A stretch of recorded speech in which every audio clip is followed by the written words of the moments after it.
And welcome back to Mullai's கிச்சனுங்க. Mullai's kitchen என்ன இன்றைக்கி நம்ம பார்க்க போகிறோம்னா ராகி போண்டா தான் பார்க்க போகிறோம். ராகி போண்டானோடனே நிறைய பேருக்கு பிடிக்காது. ஆனால் இதை செஞ்சு பார்த்தீங்கன்னா கண்டிப்பாக பிடிக்குங்க. ஆக்சுவலி இந்த போண்டா செய்கிறதுக்கு தேவையான பொருட்கள் பார்த்தீங்கன்னாக்கா ராகி மாவு எடுத்துருக்கேன், ஆரி மாவுன்னு சொல்லுவோம். இது வந்து 200 மில்லி கிளாஸில் நான் 1.5 கிளாஸ் எடுத்துருக்கேங்க. ஆக்சுவலி 3 பேர் 4 பேர் சாப்பிட்ற அளவுக்கு நமக்கு குவான்டிட்டி வேணும்னா நம்ம இதில் 1.5 கிளாஸ் நான் போட்டிருக்கேன். இதுக்கு வேறு என்ன வேணும்னு பார்த்தீங்கன்னா ஒரு 2 பெரிய வெங்காயங்க. இந்த 2 பெரிய வெங்காயம் வந்து பொடியாக நறுக்கியிருக்கேன். கொத்தமல்லி கருவேப்பிலை கொஞ்சமாகவும் கொத்தமல்லி கொஞ்சம் சேர்த்து ரெண்டும் பொடியாக நறுக்கி வச்சுருக்கேன். இதில் வேறு என்னென்னு பார்த்தீங்கன்னா பச்சை மிளகா எடுத்துருக்கேன். பச்சை மிளகா ஒரு 4 பச்சை மிளகா சின்னதாக நறுக்கி வச்சுருக்கேங்க. இதில் முக்கியமாக குழந்தைங்க சாப்பிட்ற மாதிரி அந்த மிளகாய் எடுக்க தெரியாத குழந்தைங்க சாப்பிட்றதா இருந்தால் நீங்கள் மிளகாத்தூள் கூட ஆட் பண்ணிக்கோங்க. மிளகாத்தூள் கொஞ்சம், மிளகாய் கொஞ்சம் இன்னும் பெருசாக கூட கட் பண்ணி போட்டுக்கோங்க. ஃபுல்லாக நம்ம மிளகாத்தூளே போடும்பொழுது அந்த போண்டா வந்து இன்னும் கொஞ்சம் கருப்பாயிடும். அதனால் வந்து கலர் கொஞ்சம் சேஞ்ச் தெரியும். நான் அதனால் பச்சை மிளகா ஆட் பண்ணியிருக்கேன். பச்சை மிளகா ஆட் பண்ணால் கொஞ்சம் டேஸ்ட்டும் கொடுக்குங்க.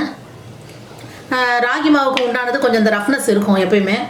அதனால் நான் வந்து சும்மா ஒரு பிஞ்ச் அளவுக்கு சோடா மாவு ஆட் பண்ணிக்கிறேன். ரொம்ப தேவையில்லை, கொஞ்சம் போட்டால் போதும். இப்போ நம்ம இதில் ஆட் பண்ணிடலாம். அந்த மாவில் இது வந்து உப்பு கொஞ்சம் போட்டுக்கிறேங்க.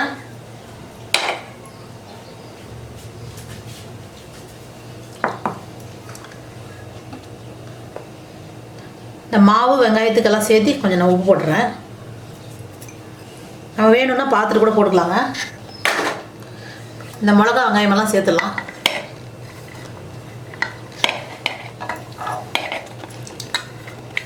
இதனால் நம்ம கலக்கி விட்டுடலாங்க. தண்ணி கொஞ்சம் ஆட் பண்ணி இந்த போண்டா பதத்துக்கு கலக்கிடலாம். ஆக்சுவலி வெங்காயம் கொத்தமல்லியெல்லாம் நம்ம கட் பண்ணி வச்சிட்டோம்னா ஒரு 10 நிமிஷத்தில் போண்டா ரெடி ஆகிடுங்க. யாராவது வந்தாலும் கெஸ்ட் யாராவது வந்தாலும் சும்மா ஒரு கடல மாவுலேயே எப்பயும் போண்டா போகிற தரத்துக்கு ஒரு மாதிரி டிஃப்ரெண்ட்டாக இருக்கும். இதில் ஆனியன் நல்லா சேர்த்தும், ஆனியன் நிறைய சேர்த்தும் பொழுது டேஸ்ட் கொடுக்கும். நல்லா பிசைஞ்சு விட்டுருங்க. பிசைஞ்சு விட்டிங்கன்னா நல்லா அந்த பச்சை மிளகாய் நல்லா அந்த காரம் கொஞ்சம் இறங்கும்.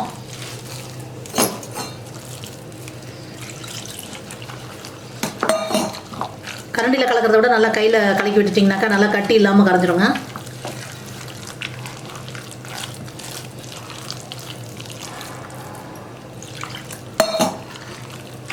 சரி, எப்பயும் செய்கிற போண்டா பதம் தான். நான் கொஞ்சம் இலக்கமாக போடுவேன்.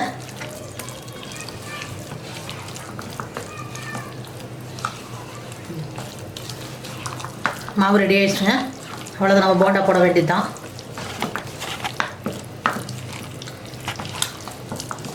இப்போ நம்ம போண்டா போடலாம்.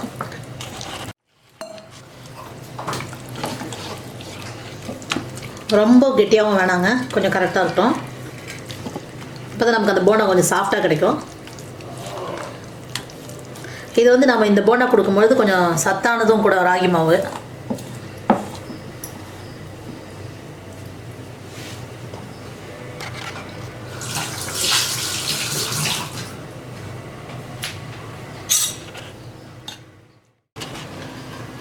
நம்ம வேணுன்ற சைஸ் இதில் எண்ணெயில் விட்டுக்கலாம். எண்ணெய் நல்லா காஞ்சிருச்சுங்க. எண்ணெய் வந்து நிறைய அதிகமான எண்ணெய் யூஸ் பண்ண வேண்டாம். எப்பயும் போண்டாவோ வடையோ சுடும் பொழுது கரெக்டாக அதுக்கு தேவையான வானொலி வச்சு நம்ம தேவையான அளவு எண்ணெய் ஊற்றி சுட்டுக்கணும். ரொம்ப காஞ்ச எண்ணெயை யூஸ் பண்ணக்கூடாது. நம்ம திருப்பி காய வச்சுட்டு இருக்கக்கூடாது. அதனால் தேவையான அளவு எண்ணெய் ஊற்றிக்கலாங்க. நம்ம வேணுன்ற சைஸ் விட்டுக்கலாம்.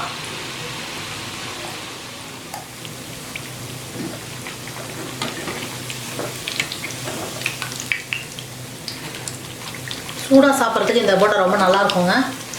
ஈவினிங்கில் வந்து குழந்தைங்க வரும்பொழுது நம்ம ஈவினிங் டைமில் கூட செஞ்சு கொடுக்கலாம்.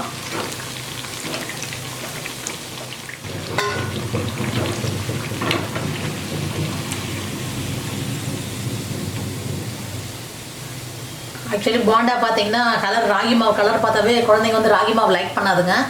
இருந்தாலும் நாம் சொல்லி புரிய வச்சு நல்லதுன்னு சொல்லிட்டு என்றைக்காவது ஒரு நாளைக்கு நாம் இதை செஞ்சு கொடுக்கலாம். அது நம்ம சாப்பிட்டு பார்த்துச்சுன்னா அதுங்க டேஸ்ட் இருக்கும் பொழுது சாப்பிட ஆரம்பிச்சுக்கோங்க.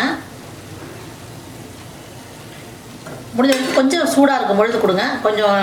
கொஞ்சம் அந்த ராகி மாவுக்கே உண்டான அந்த கொஞ்சம் கெட்டித்தன்மை வரும் ஆறிடுச்சுன்னா. இப்போ இன்னொரு அடுத்த அடிசல் ஊற்றிட்டாங்க.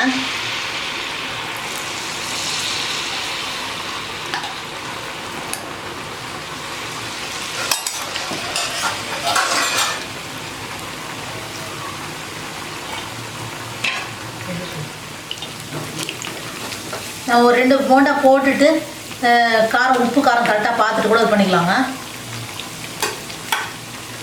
கொஞ்சம் வேணும்னா காரமும் போட்டுக்கலாம், மிளகாத்தூளும் போட்டுக்கலாம், உப்பும் ஆட் பண்ணிக்கலாம். இப்போ நான் பார்த்தேன் கரெக்டாக இருக்குது, நம்ம போட்டதே கரெக்டாக இருக்குதுங்க.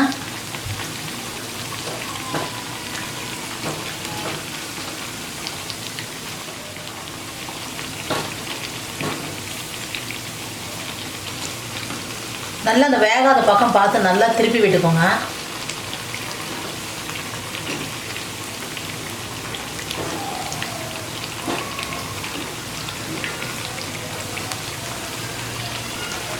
நம்ம கடல மாவில் செஞ்சு கொடுக்குறத விட இந்த மாதிரி நம்ம சிறுதானியத்தில் ஆரியமும் ஒன்று தான், ராகியும். அதனால் இது ஒரு முறை இந்த மாதிரி மாற்றி செஞ்சு கொடுக்கலாம் குழந்தைங்களுக்கு. சரி, ஆக்சுவலி 2வது முறை ஊற்றிட்டு எடுத்து அதுவும் ரெடி ஆகிடுச்சுங்க.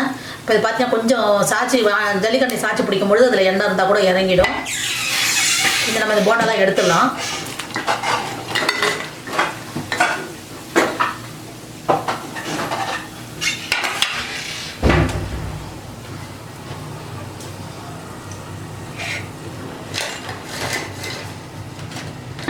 நம்ம அந்த ஹார்ட்னஸ் எல்லாம் இருக்காது, நல்லா சாப்பிட்டா நம்ம கடலமாவு போண்டா மாதிரியே தான் இருக்கும். என்ன இது வந்து நம்ம கொஞ்சம் சூடாக இருக்கும் போதே சாப்பிடணும். ஆக்சுவலி நம்ம எப்போ சாப்பிட்றோமோ அப்போ நம்ம போட்டுக்கலாம், மதிய நேரத்துலையும் சரி.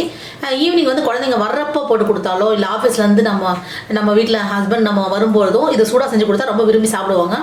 கடல மாவில் போடுறத விட இந்த நம்ம ராகி மாவில் போடும்பொழுது கொஞ்சம் நம்ம கால்சியம் அயன் இதெல்லாம் நல்லா கண்டென்ட் இருக்கிறதுனால நம்ம இது கொடுத்தோம்னா நம்ம ஹெல்த்தியாக கொடுத்த ஃபீலிங் வருங்க.